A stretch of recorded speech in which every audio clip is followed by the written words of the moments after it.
Assalamualaikum warahmatullahi wabarakatuh. Nama saya Kurniati, NIM 210806076,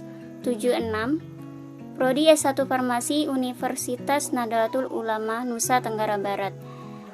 Di mana kali ini saya akan mereview proposal yang telah saya susun untuk memenuhi tugas dari mata kuliah metodologi penelitian.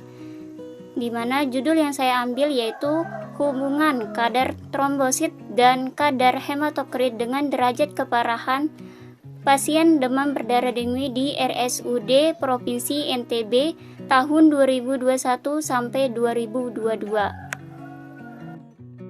Pada bab pendahuluan berisikan latar belakang dari penelitian ini, di mana di dalamnya terdapat rumusan masalah, yaitu demam berdarah dengue adalah salah satu penyakit menular yang dapat dan sering menimbulkan wabah yang tidak jarang menyebabkan kematian dan pendarahan.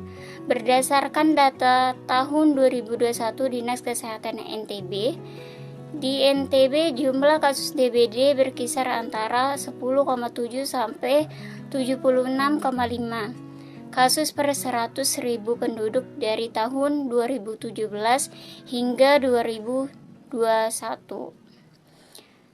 hingga menjadikannya sebagai salah satu wilayah endemis di Indonesia dengan tingkat incidence rate yang cenderung meningkat setiap tahunnya. Trombositopenia menjadi tanda keparahan perkembangan DBD karena dengue virus menyebabkan penurunan jumlah trombosit dan pasien rentan mengalami perdarahan. Hasil pemeriksaan hematokrit dapat menunjukkan bahwa hematokrit atau homokonsentrasi meningkat pada DBD. Shock hipovolemik yang mengakibatkan peningkatan nilai hematokrit yang signifikan dapat meningkatkan risiko kematian pasien. Terdapat perbedaan hasil dari penelitian-penelitian yang telah dilakukan sebelumnya, sehingga muncul pertanyaan penelitian, apakah terdapat hubungan antara kadar trombosit dengan derajat keparahan pasien DBD di RSUD Provinsi NTB tahun 2021 sampai 2022, dan apakah ada hubungan antara kadar hematokrit dengan derajat keparahan pasien DBD di RSUD Provinsi NTB tahun 2021, sehingga tujuan penelitian secara umum yaitu untuk mengetahui hubungan antara kadar trombosit dan hematokrit dengan derajat keparahan pasien DBD di RSUD Provinsi NTB tahun 2021 sampai 2022. Kehasilan dari penelitian ini yaitu penelitian yang dilakukan oleh Kelly Nihlatan Maulin tahun 2023, di mana berjudul hubungan jumlah trombosit dan hematokrit dengan derajat keparahan demam berdarah dengue di RSUD Dr. Pringadi Kota Medan tahun 2019 sampai 2021, di mana variabel yang digunakan yaitu kadar trombosit dan hematokrit. Dan hasil yang didapatkan yaitu terdapat hubungan bermakna antara jumlah trombosit dengan derajat keparahan DBD dengan p-value kurang dari 0,05, dan tidak terdapat hubungan bermakna antara jumlah hematokrit dengan derajat keparahan DBD dengan nilai p-value lebih dari 0,05. Terdapat juga penelitian yang lainnya, yaitu Iksan Pratama Alam Sedayu tahun 2019 yang berjudul hubungan antara jumlah trombosit dengan nilai hematokrit dan kadar hemoglobin dengan derajat klinis infeksi dengue pada pasien anak di RSUD Ciawi 2018. Dan masih banyak lagi penelitian yang lainnya. Pada bab 2, tinjauan pustaka berisi tentang demam berdarah dengue, trombosit, dan hematokrit karena merupakan variabel-variabel dari penelitian ini. Di bab 2 juga terdapat kerangka teori, di mana terdapat demam berdarah dengue yang dimana disebabkan oleh virus flavivirus dengue-virus 1 sampai 4. Kemudian akan terjadi proses infeksi, yaitu terdiri dari satu aktivitas komplement dan apoptosis. Kemudian dilakukan pemeriksaan laboratorium darah, di mana darah itu diperiksa kadar trombosit dan kadar hematokritnya, yang dimana diduga memiliki hubungan dengan derajat keparahan DBD. Pada bab 3 metodologi penelitian, terdapat rancangan dan metode penelitian, di mana penelitian ini merupakan jenis dari penelitian observational analitik dengan desain penelitian yaitu cross sectional.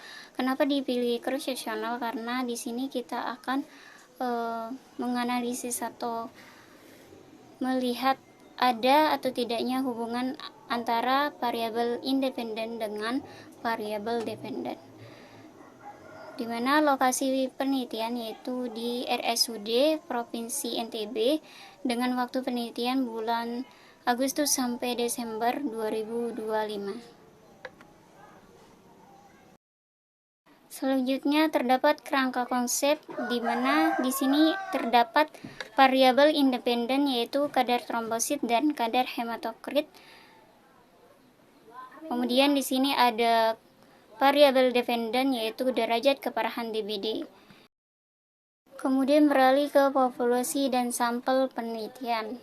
Di sini populasi penelitian yaitu pasien yang telah didiagnosa DBD oleh dokter penanggung jawab pelayanan di RSUD Provinsi NTB tahun 2021 sampai 2022, yang dimana dicatat di rekam mediknya.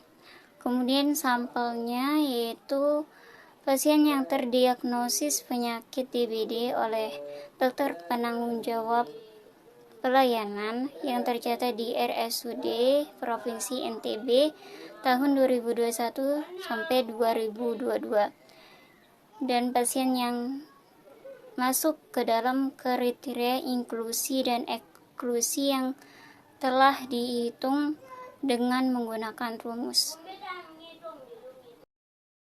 Sampel dalam penelitian ini dihitung dengan menggunakan rumus Lemieux karena populasi dalam penelitian ini belum diketahui, sehingga setelah dilakukan perhitungan dengan rumusnya didapatkan banyak sampel yaitu 97 sampel.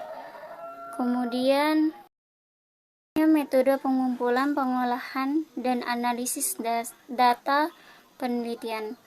Metode pengumpulan data pada penelitian ini dilakukan dengan pengumpulan data sekunder pasien dengan teknik sampling purpose sampling, yaitu dengan pencatatan data pasien berupa nomor rekam medik, jenis kelamin, usia, jumlah trombosit, jumlah hematokrit, dan derajat keparahan DBD pasien. Kemudian pengolahan data pada penelitian ini dimulai dari editing, yaitu pemeriksaan data apakah sudah lengkap atau tidak. Kemudian coding, yaitu pengkodean data setelah dimasukkan ke dalam SPSS. Kemudian cleaning adalah memastikan kembali pengkodean yang telah dilakukan apakah sudah benar atau terdapat kesalahan pengkodean, sehingga mempengaruhi hasil yang didapatkan. Selanjutnya, analisis data. Data yang telah dikumpulkan dilakukan analisis menggunakan dua metode analisis. Pertama, metode analisis univariat.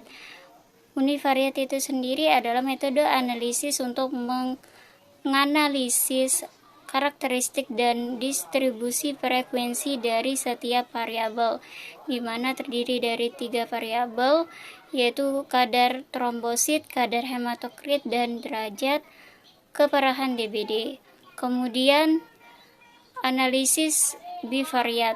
Analisis bivariat adalah metode analisis untuk menguji korelasi dari setiap variabel dengan menggunakan korelasi Spearman.